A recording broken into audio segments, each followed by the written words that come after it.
आजकल दुनिया बदल रही है। एआई राइटिंग, डिजाइन, कोडिंग कर रहा है, डेटा समझ रहा है और बिजनेस डिसीजंस में मदद कर रहा है। रोबोट्स फैक्ट्रीज चला रहे हैं और डिजिटल दुनिया हर दिन नई स्किल्स मांग रही है। लेकिन हमारे कई क्लासरूम्स में आज भी सबसे बड़ा सवाल यही है, एग्जाम में कितने मार्क्स आए। यहीं से असली सवाल शुरू होता है। प्रॉब्लम यह नहीं है कि हमारे स्टूडेंट्स कमजोर हैं, प्रॉब्लम यह है कि क्या हमारी एजुकेशन सिस्टम उन्हें उस फ्यूचर के लिए तैयार कर रही है। आज स्टूडेंट सालों तक डेट्स, डेफिनेशंस, फॉर्मूलाज और लॉन्ग आंसर्स याद करता है। एग्जाम में लिखता है, मार्क्स मिलते हैं, सर्टिफिकेट मिलता है और फैमिली खुश हो जाती है। लेकिन असली टेस्ट तब शुरू होता है जब वही स्टूडेंट रियल लाइफ में कदम रखता है। यहीं पर बहुत से स्टूडेंट्स अटक जाते हैं, क्योंकि एजुकेशन ने उन्हें पढ़ाया बहुत कुछ होता है, लेकिन लाइफ के लिए तैयार कम किया होता है। फैक्ट 1, इंडिया में एजुकेशन एक्सेस बढ़ा है, स्कूल्स बड़े हैं, एनरोलमेंट बढ़ा है और डिजिटल लर्निंग भी बढ़ी है। यह प्रोग्रेस है और इसे इग्नोर नहीं किया जा सकता।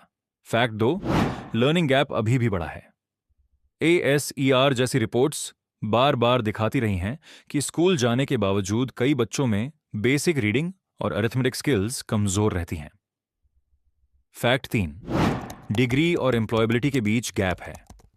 इंडिया स्किल्स रिपोर्ट 2025 के अनुसार ग्रेजुएट्स की एम्प्लॉयबिलिटी करीब 54.81% बताई गई।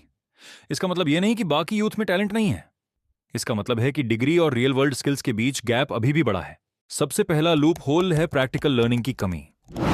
बच्चा साइंस पढ़ता है लेकिन एक्सपेरिमेंट से डरता है, कॉमर्स पढ़ता है लेकिन पर्सनल फाइनेंस नहीं समझता, इंग्लिश पढ़ता है लेकिन कॉन्फिडेंटली बोल नहीं पाता। दूसरा लूप होल है मार्क्स की ऑब्सेशन। हमने बच्चों को सीखने से ज्यादा स्कोर करना सिखा दिया, सवाल पूछने से ज्यादा आंसर याद करना सिखा दिया, लेकिन फ्यूचर में विनर वह नहीं होगा जो सिर्फ याद रखेगा। विनर वह होगा जो समझेगा, सोचेगा, गलती करेगा और फिर इंप्रूव करेगा। तीसरा लूप होल है लाइफ स्किल्स की कमी। स्कूल में taxes, savings, investment, loan, insurance, career planning, mental health, leadership, public behaviour, civic sense और पंक्चुअलिटी जैसे जरूरी टॉपिक्स प्रॉपर्ली नहीं सिखाए जाते। फिर सोसाइटी हैरान होती है कि एजुकेटेड लोग ट्रैफिक रूल्स क्यों तोड़ते हैं, क्यों में क्यों घुसते हैं और पब्लिक प्रॉपर्टी को अपना क्यों नहीं समझते। चौथा लूप होल है आउटडेटेड करियर थिंकिंग। आज भी बहुत से बच्चों को सिर्फ पुराने करियर ऑप्शंस दिखाए जाते हैं, डॉक्टर, इंजीनियर या government job.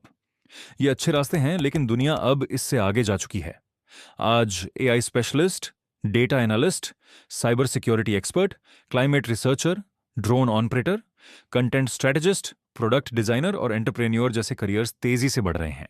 Fact 4, future jobs skill based होंगी। आने वाली दुनिया में सिर्फ डिग्री काफी नहीं होगी। Communication, critical thinking, financial sense, confidence, digital skills और अडेप्टेबिलिटी जरूरी होंगे। अब सवाल है, क्या सब कुछ खराब है? नहीं, इंडिया में बदलाव की कोशिश हो रही है। NEP 2020 रोट लर्निंग से आगे बढ़कर क्रिटिकल थिंकिंग, वोकेशनल एजुकेशन और एक्सपीरियंशियल लर्निंग की बात करता है। स्किल बेस्ड एजुकेशन पर फोकस बढ़ रहा है और टेक्नोलॉजी क्लासरूम्स तक पहुंच रही है।